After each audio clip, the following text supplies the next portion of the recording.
की बोलियां लगती थी, जो जितनी खूबसूरत, जो जितनी कारामद, उतनी उसकी ज्यादा वैल्यू, उतनी उसकी ज्यादा प्राइस।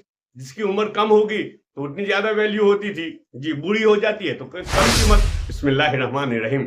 आज एक वाकया पढ़ लेते हैं, बड़ा दिलकश वाकया है और दिल में जगह करने वाला वाकया है ये। मालिक बिन दिनार रहमतुल्लाह अलैह का नाम तो हमने सुना होगा। बहुत बड़े अल्लाह वाले थे। पहले उनके हालात ठीक नहीं थे, बहुत ठीक हालात नहीं थे, लेकिन बाद में तौबा कर ली और फिर बहुत बड़े अल्लाह वाले बन गए। फिर बहुत दिन की मेहनत की और मेहनत करते करते करते करते हिंदुस्तान आए थे, केरला में।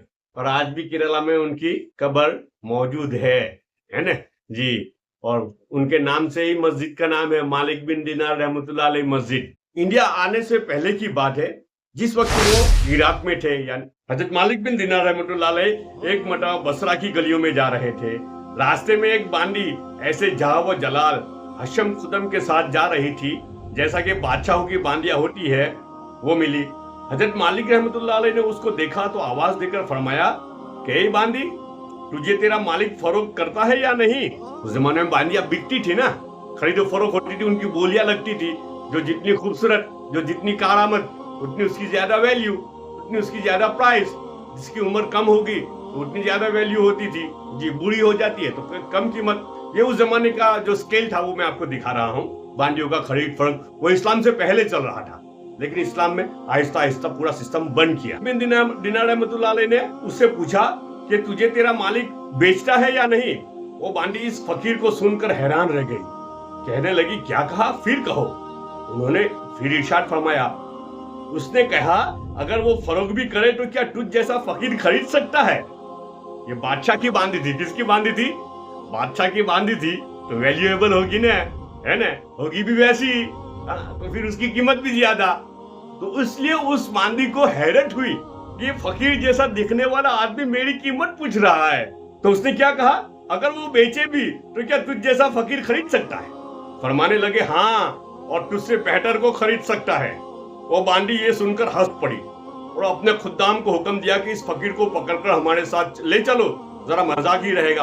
बांदी के भी खुद्दाम थे, उनके भी नौकर चाकर सेवक आजू बाजू रहते थे। वो जब घर वापस पहुंची तो उसने अपने आका से ये किस्सा सुनाया। वो भी सुनकर बहुत हंसा और उसको अपने सामने लाने का हुक्म दिया। जब वो सामने पेश किए गए तो उस आका के दिल पर हैबत सी छा गई। वो कहने लगे आप क्या चाहते हैं? उन्होंने फरमाया कि तू अपनी बांदी मेरे हाथ फरोख्त कर दे। उसने पूछा कि आप इसकी कीमत दे सकते हैं? हजरत मालिक रहमतुल्लाह ने फरमाया कि मेरे नजदीक इसकी कीमत खजूर की 2 गुठली है। आका ने पूछा कि मैं अच्छा चलो बेच दूं तो क्या तुम कीमत दे सकते हो? मालिक बिन दिनार रहमतुल्लाह ने क्या कहा, मेरे नजदीक उसकी कीमत खजूर की 2 गुठली, खजूर नहीं गोटली यार जी। ये सुनकर सब हंसने लगे। उसने पूछा कि तुमने ये कीमत किस मुनासिबत से तजवीज की? उन्होंने फरमाया कि इसमें ऐब बहुत है, इसमें ऐब बहुत है। जो चीज में ज्यादा ऐब होती है तो चीज बेकीमत होती है, और जितनी खूबियां होती है उतनी कीमती होती है। तो मालिक बिन दिनार रहमतुल्लाह अलैह को तो ये बादशाह की बांडी में इतने ऐब दिखे, इतने ऐब दिखे, इतने ऐब दिखे कि उसकी कीमत नक्की की। क्या नक्की किया?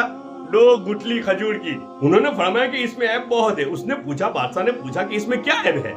फरमाने लगे अगर इत्र न लगाए तो बदन से बू आने लगे, अगर दांत साफ न करे तो मुंह में से सराहन आने लगे, अगर बालों में तेल कंघी न करे तो वो परेशान हाल हो जाए, जुएं उनमें पड़ जाए और सर में से बू आने लगे, जरा उम्र ज्यादा हो जाएगी तो बूढ़ी बन जाएगी, आज पण थोड़ा दिवस पची थोड़ी डोही ठई है पची जी, ये मुंह लगाने के भी काबिल न रहेगी।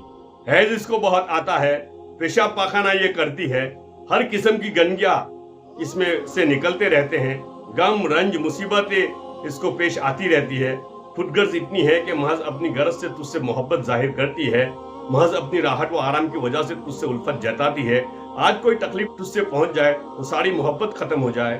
वो इंतहाई बेवफा है, कोई कौल करार पूरा न कर सके, इसकी सारी मोहब्बत झूठी है। कल को तेरे बाद किसी दूसरे के पहलू में बैठेगी तो उससे भी ऐसे ही मोहब्बत के दावे करने लगेगी। ये सब ऐप दिखाई माल की ऐप कि इसमें तो इतनी सारी ऐप है जी। अब उस जमाने के लिहाज से ये बात है, तो उस जमाने में इस्लाम आने से पहले औरतों को माल की तरह खरीदा बेचा जाता था, प्रोडक्ट की तरह खरीदा बेचा जाता था, तो उसी तरह से उसकी कीमत भी तय होती थी। वो तो आहिस्ता आहिस्ता इस्लाम ने पूरा उसको खत्म किया, पूरा सिस्टम को, जो इस्लाम के बरसों पहले से वो सिस्टम चला आ रहा था, उसको आहिस्ता आहिस्ता खत्म किया। इंशाल्लाह बाकी की सब कल पूरा करेंगे, है ना, इंशाल्लाह।